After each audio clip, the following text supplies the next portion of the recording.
Bem-vindos a mais uma análise estruturada. Hoje, a gente vai mergulhar fundo na tese sobre disciplina apresentada no Crocodilo Podcast, ok? Vamos mergulhar nisso. O material que a gente vai examinar hoje quebra algumas das maiores ilusões da psicologia moderna sobre como o sucesso é realmente construído. Sabe aquela crença super popular de que é preciso um estado de espírito perfeito e pura inspiração para começar a correr atrás de grandes objetivos?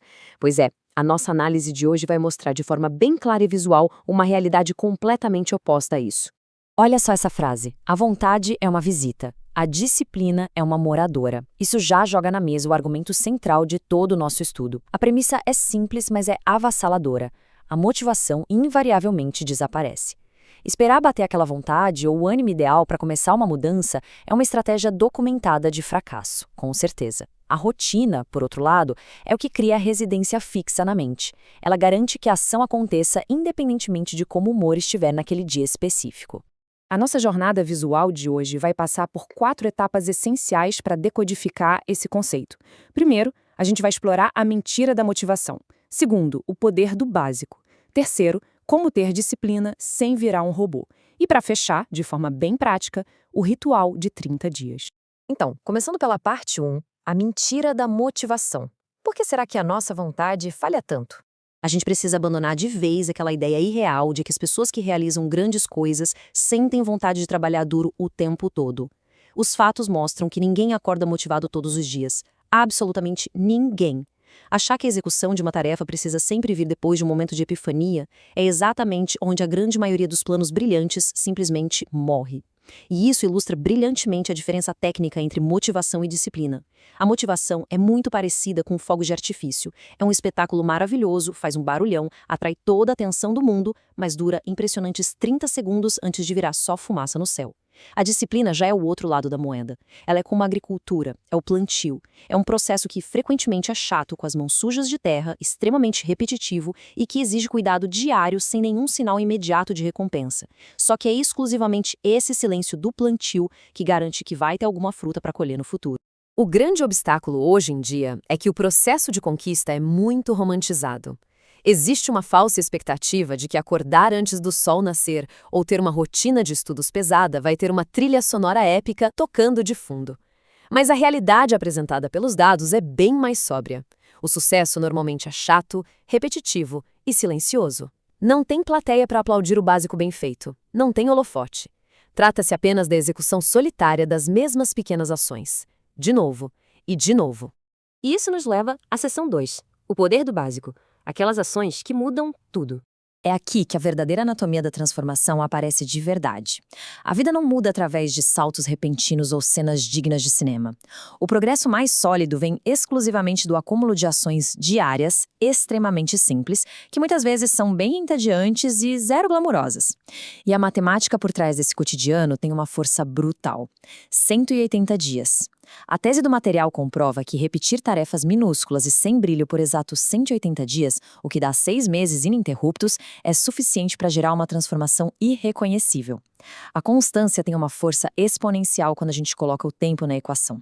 Olha como o contraste entre a fantasia e o método prático é cristalino. Para guardar dinheiro, aquela voz do mito sempre sussurra, gasta porque a gente merece. Mas a realidade fria manda pagar a nossa versão do futuro primeiro. No exercício físico, a ilusão é buscar todo dia 2 horas de um treinamento insano e perfeito. A realidade exige 45 minutos bem humildes, operando a 70% da capacidade total. Nos estudos, o cérebro simplesmente não assimila maratonas exaustivas de 8 horas no sábado. Ele responde muito melhor à cadência de 25 minutos diários. E muito importante, o sono não é bobagem que se resolve com café extra, mas uma arma tática inegociável, que é ativada desligando todas as telas às 10 da noite. A consistência mais modesta constrói montanhas, enquanto aquela intensidade violenta e esporádica constrói apenas esgotamento. Vamos para a parte 3, disciplina sem virar um robô. Como manter o ritmo sem quebrar. Tem uma ideia super errada rolando por aí de que ter consistência significa virar uma máquina inflexível. É aquela imagem mental da pessoa que acorda às 4 da manhã, entra numa banheira de gelo e termina uma dúzia de tarefas antes de o sol nascer. A ciência do comportamento já provou que essa tática faz uma pessoa normal quebrar em uns 3 dias. Então, o ponto crucial aqui é o método para sustentar esse esforço de um jeito humano. A nossa estrutura tem 4 passos práticos. Primeiro, a regra dos 2 minutos, desenhada para vencer aquela preguiça inicial. Basta começar o movimento de ler uma página ou calçar os tênis, porque continuar é muito mais fácil do que dar a largada. Segundo, colocar a identidade acima da meta. É sair do querer alcançar algo para ser a pessoa que faz aquilo todo dia. Terceiro, o conceito de não quebrar a corrente no calendário, gamificando o compromisso com o cérebro. E, finalmente, ter um porquê muito claro. Uma âncora emocional que consiga falar mais alto do que a gravidade da cama naquelas manhãs frias. E tudo isso é sustentado por um conceito fantástico, a regra dos 80%. O grande segredo para durar no jogo é se dar uma permissão calculada para errar. É totalmente compreensível e até necessário fazer um treino mediano ou seguir o cronograma pela metade naqueles dias turbulentos. Sistemas mecânicos, tipo robôs, dão erro crítico com 1% de desvio no código. Mas a mente humana, quando está bem treinada, absorve o tranco, calibra os danos e simplesmente continua no dia seguinte. O objetivo supremo nunca foi a perfeição impecável. O objetivo é a recusa absoluta de parar. Chegamos na nossa última etapa, a sessão 4, o ritual de 30 dias. A hora de forjar a consistência. Com toda essa fundação psicológica estabelecida e os mitos devidamente destruídos, a gente chega no terreno prático. É um verdadeiro laboratório projetado para forjar a mentalidade da consistência. As regras desse desafio são de uma simplicidade proposital. A ideia é escolher apenas 2 pequenas ações diárias, nada mais.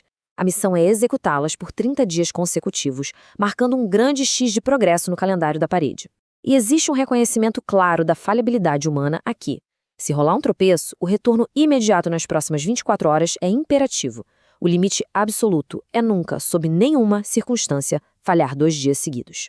Conforme as vitórias mundanas vão se acumulando, a mente começa a reunir provas sólidas da própria capacidade. E essas pequenas provas empilhadas é o que a gente conhece como confiança inabalável. Para entender o peso dessa conclusão, é essencial enxergar o panorama completo do material. A linha do tempo do autor traça uma rota lógica fascinante. O percurso mostra que a consciência do futuro cria urgência. A resistência física é o que permite a execução. O controle da atenção preserva o recurso mais valioso da existência, para no ápice desse desenvolvimento culminar na percepção final de que a disciplina, muito longe de ser uma prisão, é o passaporte definitivo para a verdadeira liberdade de escolha na vida. É justamente esse entendimento profundo que dá origem a uma das frases mais impactantes de todo o estudo. Sorte é o apelido que os distraídos dão para a disciplina dos outros. É muito fácil para a sociedade olhar para o palco iluminado, o prêmio levantado ou a linha de chegada cruzada e colocar a culpa dos anos invisíveis de sacrifício enfadonho no acaso. Aquelas sextas-feiras silenciosas e dedicadas ao trabalho nos bastidores sempre vão ser chamadas de sorte por quem nunca esteve disposto a encarar o tédio da repetição. E para encerrar o nosso mergulho de hoje, fica um questionamento que ecoa muito além da teoria. Sabendo que o tal esforço heróico movido por inspiração é uma grande ilusão e que a verdadeira conquista vem do trabalho silencioso, contínuo e pragmático, a decisão final não é se vai ter desconforto na vida. A questão é qual será a natureza desse desconforto, e aqui fica a pergunta de ouro que desafia o futuro. Olhando para as décadas de uma vida inteira, o que vai cobrar o preço mais alto? O tédio momentâneo e superável da disciplina diária ou a dor amarga, pesada e irreversível do arrependimento? É com essa grande reflexão que a gente encerra a análise de hoje. Até a próxima!